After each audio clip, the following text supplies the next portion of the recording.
Турда мин сөйләп үтим әле. Башкортстан башкаласы Өфе шәһәрендә китап ярминкәсен китап бәйрәм дип атаганнар иде. Ул 26 майда башланып китте, ул җомга көне иде. Шимбә һәм якшәмбе көннәрендә дәвам итеп, якшәмбе кичендә аңа нокта куйдылар.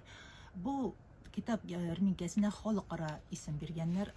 Анда катнаштылар Кыргызстан Республикасыннан, Казакъстаннан, Белоруссиядән һәм дә инде Россиянең күп кенә төбәкләреннән нәшриятләр. Без күрше, ут күршеләр дип аталсалар да, безне беренче тапкыр Өфәдә үзебезнең китапларыбызны тәкъдим иттек, үзебез килеп.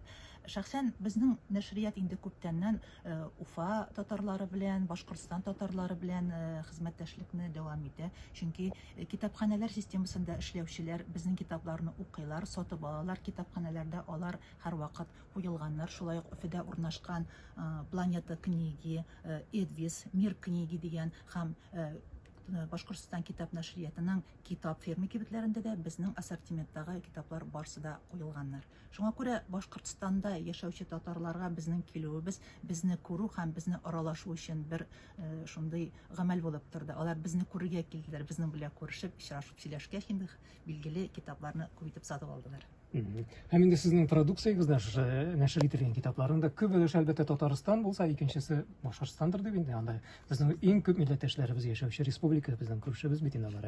Әйе. Тагын без инде мәсәлән